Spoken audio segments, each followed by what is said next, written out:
नमस्कार, मी ऐश्वर्या केडेकर. दीपवाहिनीमध्ये तुमचं स्वागत. सुरुवात करूयात बातमीपत्राला. त्याआधी पाहूयात काही महत्त्वाच्या घडामोडी. मुख्यमंत्री एकनाथ शिंदे यांच्या अध्यक्षतेखाली राज्य मंत्रिमंडळाची बैठक संपन्न. सरकारच्या वतीने 5 महत्त्वाचे निर्णय जाहीर. चिपळूण मराठा समाजाची बैठक संपन्न. प्रांत कार्यालयासमोर 1 दिवस लाक्षणिक उपोषण.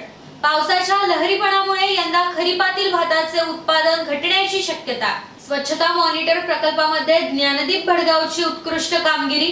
आणि दापोलीतील जिल्हा परिषद शाळेच्या विद्यार्थिनीची उंच भरारी. आरोही महेश मुलुक हिची इस्रो भेटीसाठी निवड. आणि आता सुरुवातीलाच अत्यंत महत्त्वाची बातमी समोर आहे. मुख्यमंत्री एकनाथ शिंदे यांच्या अध्यक्षतेखाली राज्य मंत्रिमंडळाची बैठक पार पडली आहे. उपमुख्यमंत्री देवेंद्र फडणवीस यांच्यासह मंत्रिमंडळातील सदस्य या बैठकीला मंत्रालयात उपस्थित होते. या बैठकीमध्ये सरकारच्या वतीने 5 महत्त्वाचे निर्णय घेण्यात आले. मराठवाड्यातील निजामकालीन आणि इतर उपलब्ध कागदपत्रांच्या आधारे मराठा कुणबी मराठा जात प्रमाणपत्रासंदर्भात कार्यवाही निश्चित करणाऱ्या न्यायमूर्ती संदीप शिंदे समितीचा प्रथम अहवाल स्वीकृत करण्यात आलाय. कुणबी नोंदी असलेल्यांना कुणबी जात प्रमाणपत्र देण्याची कार्यवाही सुरू झाली आहे. मराठा समाजाचे सामाजिक आणि शैक्षणिक मागासलेपण तपासण्यासाठी मागासवर्ग आयोग नव्याने इम्पेरिकल डाटा आता गोळा करणार असल्याचं यावेळी सांगण्यात आले. याचबरोबर न्यायमूर्ती दिलीप भोसले यांच्या अध्यक्षतेखाली न्यायमूर्ती मारुती गायकवाड, न्यायमूर्ती संदीप शिंदे यांचे सल्लागार मंडळ आता मराठा आरक्षणाबाबत कायदेशीर प्रकरणात शासनाला मार्गदर्शन करणे, नैसर्गिक आपत्तीग्रस्तांना राज्य आपत्ती प्रतिसाद निधीच्या निकषानुसार 2 हेक्टरऐवजी 3 हेक्टर मर्यादेत मदत करणे, तसेच चेंबूरला अनुसूचित जातीच्या मुलामुलींसाठी ITI आणि नांदगाव येथील PM मित्रा पार्क उभारणीसाठी मुद्रांक नोंदणी शुल्क 100% सूट, तसेच चिट फंड न्यायालयातील प्रकरणांना वेग घेत आता कायद्यात सुधारणा करण्यात येणार असल्याचं यावेळी स्पष्ट करण्यात आलंय.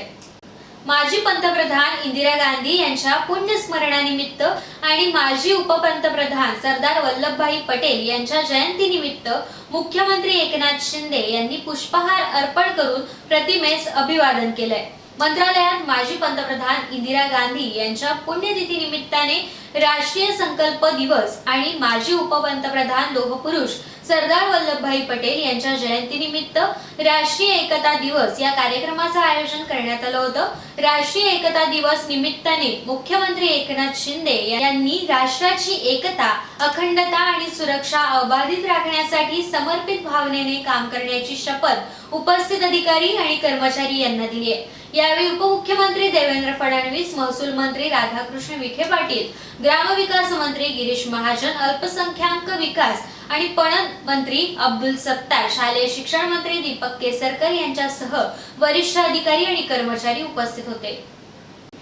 राज्याचे मुख्यमंत्री एकनाथ शिंदे यांच्या आदेशानुसार शिवसेना जनसंपर्क अभियान मुंबईतील बाळासाहेब भवन येथे राबवण्यात येणार आहे. ते या अभियानाअंतर्गत राज्यभरातील सर्वसामान्य जनतेच्या समस्यांचे आणि प्रश्नांचे निराकरण केले जाणार आहे. यासाठी मुख्यमंत्री स्वतः बाळासाहेब भवन येथे उपस्थित राहून जनतेच्या समस्या आणि प्रश्न सोडवणार आहेत. आठवड्यातील 3 दिवस हे अभियान राबवण्यात येणार असल्याची माहिती यावेळी देण्यात आली आहे.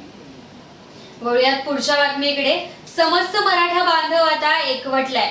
चिपळूणमध्ये 30 ऑक्टोबर रोजी सकल मराठा समाजाची बैठक अतिथी हॉटेलमध्ये संपन्न झाली आहे. यावेळी सर्व उपस्थित मराठा समाजाने मनोज जरांगे पाटील यांच्या उपोषणाला पाठिंबा दर्शवलाय. तसेच येत्या 2 दिवसात म्हणजेच 2 नोव्हेंबरला प्रांत कार्यालय चिपळूणच्या समोर 1 दिवसाचे लाक्षणिक उपोषण करण्यात येणार असल्याचा ठराव यावेळेस मंजूर करण्यात आलाय.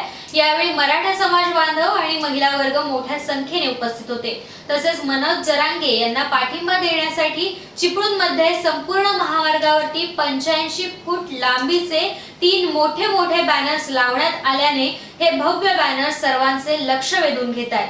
यावेळी सकल मराठा समाजाने 1 दिवसीय लाक्षणिक उपोषण घेण्यात येणार असल्याची माहिती दिली आहे. तरी हे आंदोलन अधिक तीव्र करण्याचा इशारा देखील यावेळी देण्यात आला.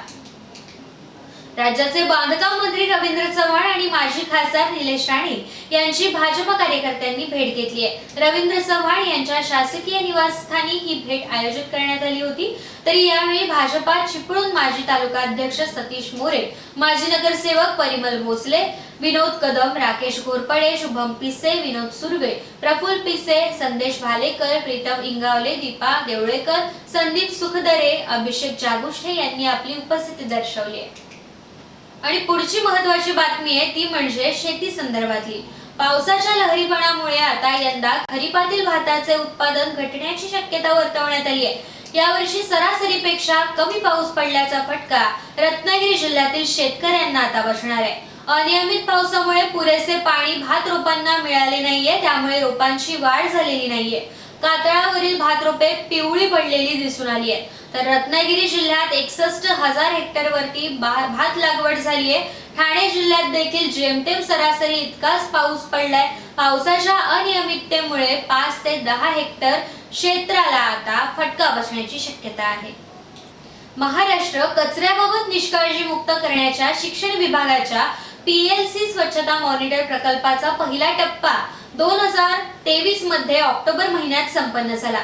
प्रकल्पाचा पहिला टप्पा म्हणजे शाळा आणि विद्यार्थ्यांना स्वच्छता मॉनिटर प्रकल्पात नेमकं काय करायचंय हे समजण्यासाठीचा महत्त्वपूर्ण टप्पा होता। राज्यातील 64,000 शाळांमध्ये सर्वोत्तम 100 शाळा निवडल्या गेल्या।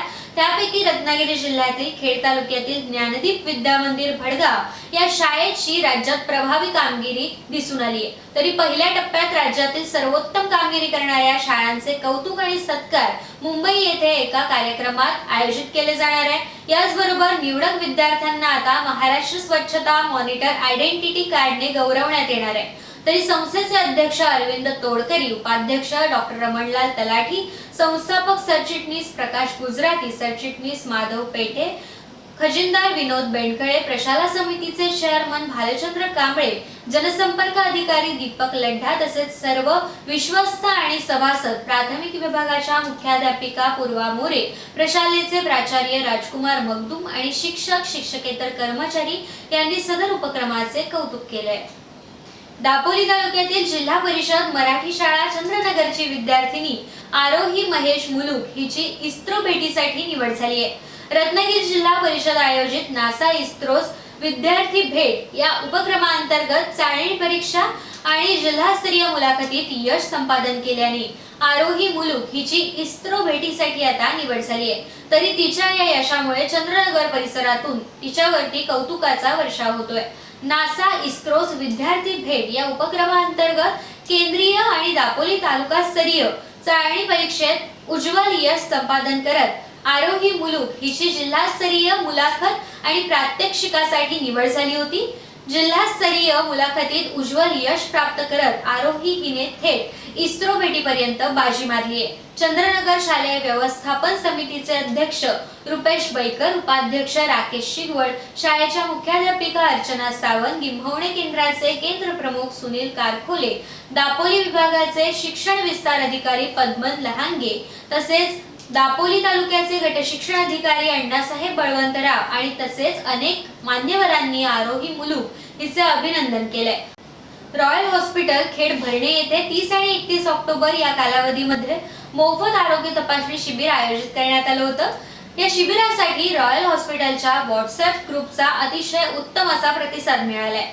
30 ऑक्टोबर रोजी ज्यांना शिबिराचा लाभ घेणं शक्य झालं नाही अशांनी 31 ऑक्टोबर रोजी शिबिराला उपस्थिती दर्शवत शिबिराचा लाभ घेतलाय। यावेळी रॉयल हॉस्पिटलचे संचालक डॉक्टर शिवाजी दुबे, लेजिट लॅबचे राजन दांडेकर, विक्रांत पाटील, अमर भोसले यांच्या सहकार्यामुळे सर्वांनी वैद्यकीय सेवेचा लाभ घेतलाय। तसेच रॉयल हॉस्पिटलचे आभार मानत पुढील वाटचालीसाठी त्यांना शुभेच्छा देखील दिल्या।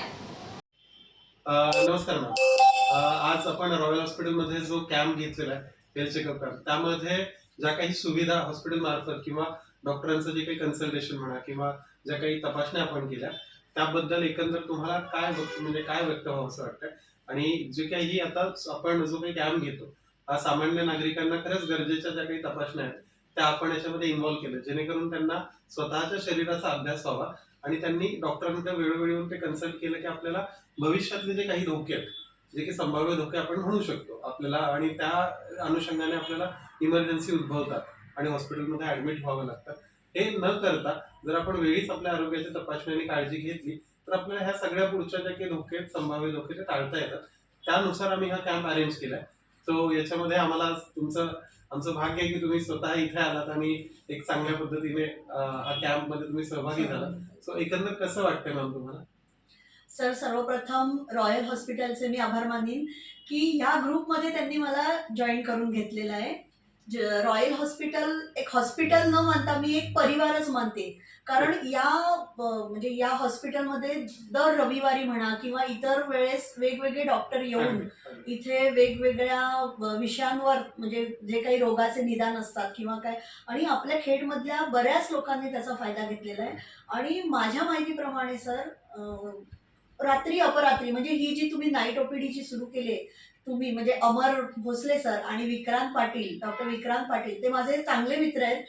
तर जी ही सुविधा त्यांनी सुरू केली तर त्याचा ना लोकांना खूप चांगला फायदा होतोय.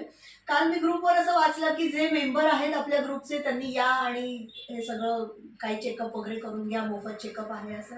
मी सरांना फोन केला विक्रांत पाटीलना की काय कसं काय आहे रजिस्ट्रेशन. मॅडम तुम्ही या, तुम्ही तिथे या, तुमचं सगळं चेकअप वगैरे केलं जाईल. फक्त सकाळी जाऊन डिजिट लॅबमध्ये जाऊन तुम्ही ब्लड टेस्ट वगैरे करा आणि फास्टिंग केली तर बरं होईल. मग मी सकाळच लवकर जाऊन ते फास्टिंगचं केलं. आणि आता इथे आल्यावर म्हणजे मी स्वतःचा काय ECG वगैरे तर मी कधीच काढून घेतला नसता, म्हणजे काही तसं गरज पण नाही. आणि कशाला घेणार ना आपण, जर काही होत असेल तरच घेणार ना. तर हे तुमच्या लोकांचेच हे आहेत की तुमच्यामुळे आम्ही आज इथे आलेलो आहोत. आज आमचे ब्लड टेस्ट झाल्या. ब्लड म्हणजे मी शुगर वगैरे कधी टेस्ट केलेलीच नाहीये, कशाला करायची. त्यामुळे काय तर ती आज मला कळलं की मला शुगर आहे की नाही, किंवा माझं हिमोग्लोबिन किती आहे, किंवा कोलेस्ट्रॉल किती आहे. त्यानंतर ECGचा रिपोर्ट म्हणजे नक्की काय असतं मला काहीच माहित नव्हतं. आज पहिल्यांदाच मी ECG करून घेतलेलं आहे, त्यामुळे तो फायदा एक झालेला आहे. तर खूप छान आहे. आणि तुमची जी ट्रीट करायची जी पद्धत आहे ना, ती म्हणजे खूप आपुलकीची आणि खूप चांगली आहे. म्हणजे जे कोणी डॉक्टर्स येतात ना ते खूप आपुलकीनी, म्हणजे इतर रुग्णांकडून आम्हाला कळतं, म्हणजे लोकांचे अभिप्राय असतात, फीडबॅक्स जे असतात ना, की खूप छान आहे. रॉयल कुठे जरा बरं नाहीये, रॉयल हॉस्पिटलला जा, आपलं हॉस्पिटल आहे. आणि जरा काही झालं की आम्ही विक्रांत सरांना खूप त्रास देतो. म्हणजे ते कसं आहेत, आमचे हक्काचे आहेत, आमचे मित्रच आहेत ते. त्यामुळे आम्ही जरा काही झालं की सर असं असं झालंय, ते म्हणतात अहो या मॅडम, तुम्ही कुणालाही घेऊन या, कधीही या, आम्ही आहोत तिथे. त्यामुळे रॉयल हॉस्पिटलचे मी खूप खूप आभार मानते. थँक्यू. धन्यवाद. आमदार योगेशदादा कदम यांच्या पत्नी श्रेया कदम यांच्या संकल्पनेतून आता दिवाळी निमित्त खास उपक्रमाचं आयोजन करण्यात आले. 2 नोव्हेंबर 2023 रोजी शिवतेज आरोग्य सेवा संस्था खेड येथे दिवाळीसाठी विविध प्रकारचे कंदील बनवण्याचे प्रशिक्षण देण्यात येणार आहे. सदर प्रशिक्षण हे मोफत असून सर्वांनी याचा लाभ घ्यावा असे आवाहन आयोजकांतर्फे करण्यात आले. लायन्स क्लब ऑफ खेड सिटीच्या वतीने 30 ऑक्टोबर 2023 रोजी मांडवा येथील दोन्ही आदिवासी वाड्यांमधील 10 मुलींना संदीप करवा यांच्या माध्यमातून नवीन ड्रेस वाटप करण्यात आले. हे नवीन ड्रेस परिधान केल्यानंतर आदिवासी वाडीतील या मुलींच्या चेहऱ्यावरील आनंद हा ओसंडून वाहत होता. त्यांना दिवाळी निमित्त दिलेली ही भेट आणि त्याबद्दल त्यांनी व्यक्त केलेली भावना या मुलींसाठी आनंद देणारी होती. लायन्स क्लब खेड नेहमीच तळागाळापर्यंत गरजूंपर्यंत पोहोचून असे नवनवीन उपक्रम राबवत असते. या छोटेखानी कार्यक्रम प्रसंगी लायन्स क्लबचे अध्यक्ष रोहन विचारे, सचिव सुरेश चिकणे, लायन माणिक लोहार पवार तसेच चिकणे मॅडम या दोन्ही आदिवासी वाड्यांमधील ग्रामस्थ उपस्थित होते. खेडमधील प्रसिद्ध सामाजिक आणि राजकीय व्यक्तिमत्व तसेच अनेक सामाजिक आणि शैक्षणिक संस्थेचे आधारस्तंभ म्हणून सर्वांना परिचित असलेले सिकंदरभाई जसनाईक यांचा आज वाढदिवस आहे. तरी खेड पंचायत समितीचे माजी सभापती तथा खेड शिवसेना अल्पसंख्याक जिल्हाध्यक्ष सिकंदरभाई जसनाईक यांना दीपवाहिनीतर्फे वाढदिवसाच्या हार्दिक शुभेच्छा. खेड नगरपालिकेतील कर्मचारी महेंद्र गंगाराम उपावले हे सेवानिवृत्त झाले. तरी या निमित्त त्यांनी केलेल्या कामाचा गौरव करत त्यांचा सत्कार समारंभ नगरपालिका सभागृहात पार पडलाय. यावेळी उपस्थितांनी सेवानिवृत्ती निमित्त महेंद्र उपावले यांना शुभेच्छा दिल्या. कोळथरे गावातील कोळकेश्वराच्या मंदिरात त्रिपुरारी पौर्णिमा साजरी करण्यात आली. कोळकेश्वर मंदिर परिसरात 25 फूट उंच असा एक त्रिपूर आहे. या दिवशी त्रिपूर लावण्याची परंपरा गेली 50 ते 55 वर्षापासून अखंडरित्या सुरू आहे. तरी यंदा देखील मंदिर परिसरात त्रिपूर लावून सभोवती पणत्या लावून अतिशय मनमोहक अशी आरास करण्यात आली होती. मराठा आरक्षणासाठी संपूर्ण मराठा बांधव आता एकवटले आहेत. तरी कोकणामधून मराठा आरक्षणासाठी आता पहिला राजीनामा दाखल झालाय. चिपळूण तालुका अध्यक्ष पदाचा राजीनामा दिलाय. तरी प्रशांत यादव यांनी हा राजीनामा दिलाय. पाहुयात काय म्हणतात प्रशांत यादव. विषय पेटलेला आहे. नेमका आपण एक जो स्टँड घेतलेला होता तो नेमका काय? मराठा समाजाच्या बाबतीत तीव्र आंदोलनं सुरू आहेत. रंगे पाटलांचं घोषणा आपण बघताय आणि त्या माध्यमातून चिपळूण ते 2 तारखेपासून मराठा आरक्षणासंदर्भात आंदोलन करण्याचा निर्धार समाजाने केलेला आहे. आणि अशा परिस्थितीत समाजातला एक घटक म्हणून या आंदोलनामध्ये सक्रिय पाठिंबा देण्याच्या दृष्टीनं मी याच्यामध्ये जाण्याकरता आज चिपळूण तालुका काँग्रेस पदाचा अध्यक्षपदाचा राजीनामा केला. राजीनामा दिलाय, सुपूर्द केलाय की इच्छा व्यक्त केली? नाही, मी दिलाय, पाठवलेला आहे वरिष्ठांकडे बरं. आणि तो त्यांच्याकडे मंजुरीसाठी पाठवला. तुम्हाला असं वाटत नाही का की आता शिंदे सरकारमध्ये सगळं रिमोट कंट्रोल केंद्रापासून येणाऱ्या सवलतींपासून सगळं देवेंद्र फडणवीसांकडे आहे? देवेंद्र फडणवीसांनी मनात ठरवलं तर हा आरक्षणाचा मुद्दा निकाली 100% निकाली येऊ शकतो.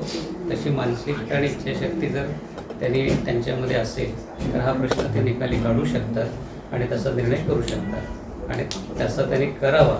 आणि हे आंदोलन जे चिघळत चाललंय हे वेळीच थांबवावं अशी माझी त्यांना विनंती आहे. काँग्रेसचा जे राज्यभर मराठा आंदोलन सुरू आहे, तालुका पातळीवर काँग्रेसचा पाठिंबा मराठा समाजाच्या मोर्चाला असणार की कसं? म्हणजे मराठा मोर्चाला काँग्रेसचा पाठिंबा या अगोदरपासूनच आहे आमचा आणि तो आम्ही जाहीरही केलेला आहे. आज मी स्वतः चिपळूणमध्ये मराठा बांधवांनी एकत्र येण्याचा निर्णय केलेला आहे. त्या संदर्भात 2 तारखेपासून आंदोलनं करणार आहे आणि त्याच्यामध्ये सक्रिय सहभाग आपण व्हावं असं त्यांनी मला कळवलेलं आहे आणि या भूमिकेचा स्थापनाचा निर्णय केलेला आहे. साहेब, पण याआधी देखील तुम्ही पक्षाचा किंवा पदाचा राजीनामा दिला होता. आता दुसऱ्यांदा पदाचा राजीनामा देता तर या दृष्टीने तुम्ही वरिष्ठांशी काय बोलणं किंवा काय करतो? त्यावेळेचा निर्णय हा त्या राजकीय परिस्थिती संदर्भात होता. आज समाजाच्या प्लॅटफॉर्मवरती जात असताना काही समाजाच्या निर्णयामुळे पक्षाला काही अडचणी होते. हाच मूळ उद्देश आहे, बाकी दुसरा नाही. सर, मराठा आरक्षण मागत असताना 1-2 मतप्रवाह दिसून येत आहेत. कुणबी दाखला मिळून आरक्षण मिळावं आणि काही मराठी असे आहेत की म्हणतात स्वतंत्र मराठीचं आरक्षण मिळावं. या पार्श्वभूमीवर आपलं काय भूमिका असणार आहे? या दोन्ही भूमिका जरी वेगळ्या असल्या तरी अखिल मराठा समाजाची याबाबत एक आहे की आरक्षण हे मिळालं पाहिजे आणि त्याच मुद्द्यासाठी आम्ही आज जरांगे पाटलांना या माध्यमातून सपोर्ट करतो. वेळ झाली इथेच थांबण्याची. तुम्ही पाहत राहा दीपवाहिनी.